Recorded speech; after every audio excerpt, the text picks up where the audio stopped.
दोस्तों आज की इस वीडियो में हम लोग एग्ज़ाम में प्राप्त अंकों का प्रतिशत निकालना सीखेंगे।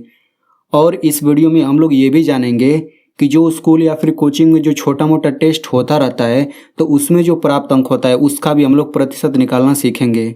और इस वीडियो के लास्ट में मैं आपसे एक क्वेश्चन भी पूछूंगा, ठीक है। तो चलिए इस वीडियो को शुरू करते हैं। तो जैसे यहाँ पे आप देख सकते हैं, यहाँ पे राम एक लड़का है तो उसके 10th की ये मार्कशीट है, ठीक ना। यानी कि 10th क्लास में उसने ये सब स्कोर किया है। तो पूर्णांक क्या होता है, कोई भी सब्जेक्ट जितने नंबर का होता है उसे पूर्णांक कहते हैं, और जो लड़का जितना नंबर प्राप्त करता है उसे प्राप्तांक कहते हैं। जैसे हिंदी जो था 100 नंबर का पेपर था और राम ने कितना अंक पाया, 70 अंक पाया, ठीक है ना। इंग्लिश जो था 100 नंबर का पेपर था और 65 नंबर पाया। ऐसे यहाँ पे 6 सब्जेक्ट दिया गया है, ठीक ना।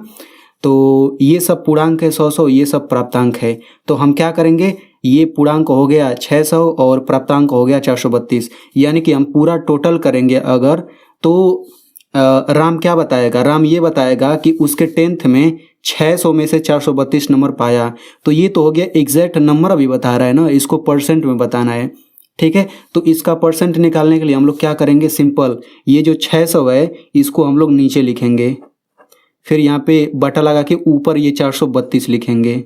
तो हमेशा बटे के नीचे पूर्णांक लिखेंगे, ऊपर प्राप्तांक लिखेंगे। 600 में से उसने 432 नंबर पाया तो ऐसे ही लिखेंगे। इसको याद करने का तरीका ये है कि जैसे जो टेस्ट होता है तो टीचर लोग कैसे नंबर देते हैं, टीचर लोग ऐसे ही तो नंबर देते हैं। मान लीजिए 50 नंबर का पेपर था और आपने 43 नंबर पाया, तो टीचर लोग ऐसे ही तो नंबर देते हैं। यानी कि प्राप्तांक को नीचे लिखते हैं, पूर्णांक को नीचे लिखते हैं, प्राप्तांक को ऊपर। 50 में से आपने 43 नंबर पाया तो ऐसे ही तो लिखा जाता है। तो 600 में से 432 नंबर ये पाया है तो ऐसे ही लिखा जाएगा।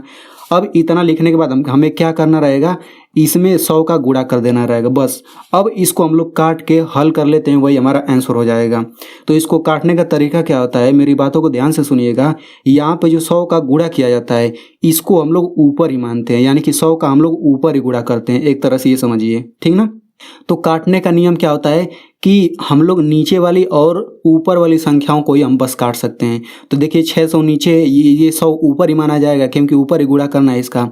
तो हम कैसे करेंगे, इन दोनों को काट लेते हैं, 2 जीरो से 2 जीरो कट जाएगा।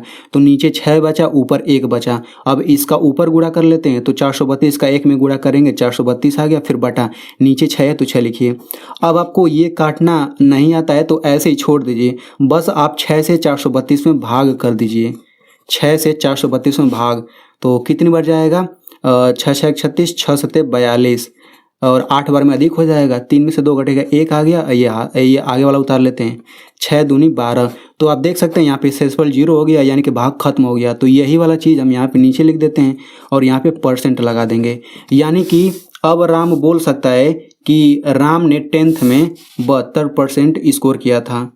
अब मान लेते हैं कि एक दूसरा लड़का है कि जिसने 10th में 600 में से 539 नंबर प्राप्त किया था। तो इसका परसेंट कैसे निकालेंगे, तो ऐसे लिख लेंगे, फिर इसमें बस हमें 100 का गुणा कर देना है। तो 2 शून्य से 2 शून्य कट गया। अब ऊपर क्या बचा, 539, यानी कि 539 का 1 में गुणा करेंगे, 539 आ जाएगा, नीचे 6 है। अब यहाँ पे क्या करें, 6 से भाग कर दीजिए, ठीक है। तो 6 से हम भाग करते हैं तो ये हो जाएगा 539। तो 6 8 48, 6 9 54, 9 बार में अधिक हो जाएगा। यहाँ कितने बचेगा, 13 में से 8 घटेगा 5, ये हो जाएगा 9। फिर 6 9 54, तो यहाँ पे कितना बचेगा, ये बचेगा 5। अब देखिए यहाँ पे आगे उतारने वाला कुछ बचा ही नहीं, शेषफल बच गया। तो यहाँ पे दशमलव लगाएंगे, 1 जीरो बढ़ा लेंगे। फिर कितनी बार जाएगा, 6 9 54, नहीं 9 बार नहीं जाएगा, 6 8 48, 8 ही बार जाएगा।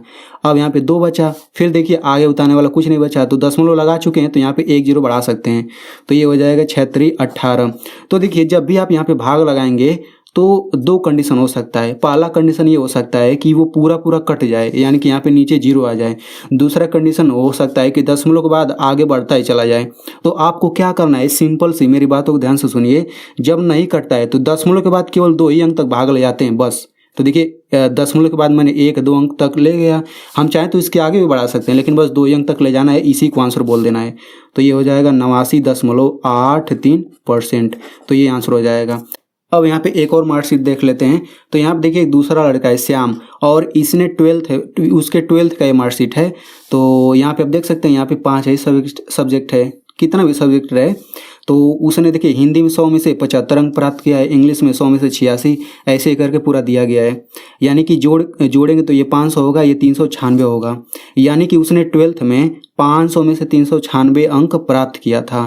तो इसको प्रतिशत में बदलना है, तो कैसे बदलेंगे, ये नीचे हम 500 लिखेंगे और ऊपर कितना लिखेंगे 396। अब यहाँ पे इसमें गुणा 100 कर देंगे, तो 2 शून्य से 2 शून्य कटा, ऊपर क्या हो जाएगा 396, फिर बटा नीचे क्या हो जाएगा 5। अब यहाँ पे 5 से भाग कर दीजिए, तो 5 से भाग करते हैं तो ये हो जाएगा 396, तो 5 सते 35, ये हो जाएगा 4 और 6, फिर 5 नमा 45, यहाँ पे 1 बचा। अब देखिए आगे उतारने वाले कुछ बचा ही नहीं आगे के लिए, तो दशमलव लगा के 0 बढ़ा लेते हैं, फिर 5 दूनी 10। आप देख सकते हैं यहाँ पे भाग, यहाँ पे शेषफल 0 आ गया, भाग खत्म हो गया। तो यहाँ पे अब देखिए दशमलव के बाद एक ही अंक बाद कट गया, तो दशमलव के एक ही अंक बाद अगर कट जाता है तब तो वही डायरेक्ट आंसर हो जाएगा, नहीं कटता है तो 2 अंक तक बस ले जाएंगे उसको, ठीक है ना। तो यही लिख लीजिए, ये हो जाएगा कितना। अब यहाँ पे एक हम लोग टेस्ट वाला भी एग्जाम्पल देख लेते हैं। तो मान लीजिए कि आपके स्कूल में टेस्ट हुआ और 50 नंबर का पेपर था और आपने 43 नंबर पाया, तो इसका परसेंट निकालते हैं। तो यहाँ पे गुणा 100 कर दीजिए, तो यहाँ पे 1 शून्य से 1 शून्य कटा, ऊपर 10 बचा है, यहाँ 5 बचा है, तो नीचे और ऊपर वाली संख्याओं को काट सकते हैं। तो 5 से 10 को काटिए, तो 5 दूनी 10, तो नीचे से खत्म हो गया सब कुछ। अब यहाँ पे केवल गुणा करना है, तो 2 3 6 2 चौक 8, यानी कि 86% हुआ। अब मैं यहाँ पे आपसे सवाल पूछता हूँ कि मान लीजिए एक लड़का है और 500 में से 435 नंबर प्राप्त किया, तो इसका प्रतिशत निकालिए और इसका आंसर कमेंट में ज़रूर लिखिए।